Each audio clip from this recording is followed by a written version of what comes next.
So I've just left Wat Mahayong, which was significant because that's where it really significant place when the Burmese overthrew the Ayutthaya kingdom, and where the king of the time, the king of Ayutthaya, surrendered himself. Now this temple here is just nearby. It's called, what's it called? So this here is Wat Lokayasutha, now which is just near Wat Mahayong, and it's said to have been around like before the city of Ayutthaya, so it predated Ayutthaya, but it was in use throughout the Ayutthaya kingdom period. Now, traditionally, if I saw a stupa like this, a chetty like this in any city, I'd be suitably impressed. But the thing is, you start to get the kind of stupa saturation when you're in Ayutthaya, because there's just so many of these impressive buildings, impressive structures all around the city. So I'm going to have a look at a couple en route to our next destination.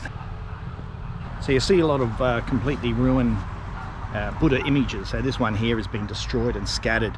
Now when the Burmese sacked the city, a lot of Buddhist Buddha images were actually covered in gold, and of course that was melted down by the Burmese, but not only gold, other precious metals as well.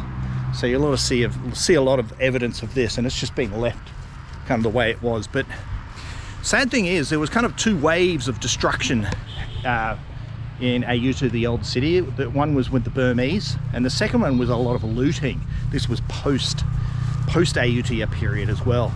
So a lot of looters came in, and there was a lot of treasures. So when the Burmese actually came, they destroyed, took as much as they could, melted down the gold, but they didn't get everything. So there was still a lot of precious things that were here in these temples. So looting occurred much after the time of that Burmese attack, and even up until today. It's still actually in the news a fair bit today. Some lost treasures, some lost Ayutthaya treasures that have surfaced in different parts of the world, and even some prestigious museums as well. And the debate goes on as to should these relics be returned, or how were they acquired? Were they acquired legally or illegally? Or actually, the other thing that's interesting is, are they replicas or not? Are they authentic? So the same is happening with Cambodia and some of the Khmer treasures as well.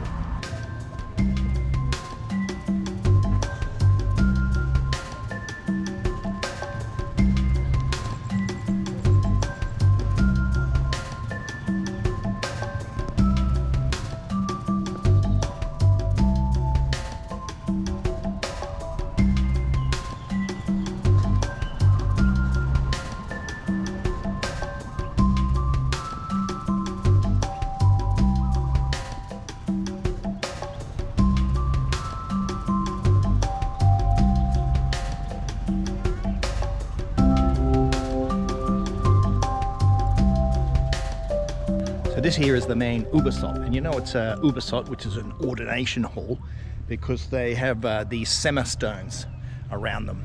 So that's the difference between from what I've just learned, I'm new to Thailand, so I'm kind of learning things.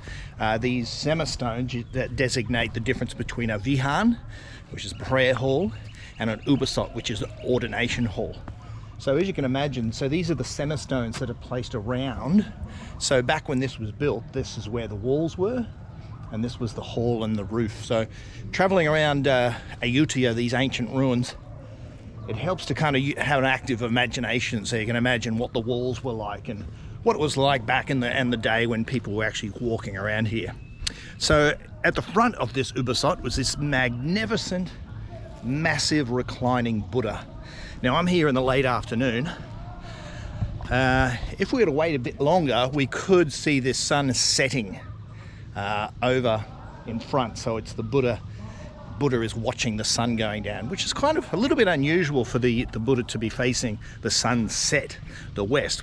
Most commonly, as we saw in the last one, the reclining Buddha was facing the east, which is where the sun rises from. So something a little bit unique about this place. So this is Wat Lokkaya Sutha, which has got this amazing reclining Buddha, and it was built in the latter Ayutthaya period. So that's what the archaeological digs and the experts have told me. Well, they didn't tell me, I read about it. So this Buddha, you can imagine it's got the boundaries, but it doesn't have the semistone. So this was a vihara. This was actually housed back in the day in a vihara. So you can imagine the walls being up here and the wooden roof over the top. But this is actually very impressive. One of the most remarkable reclining Buddhas I've seen in my travels. I'm very impressed with this.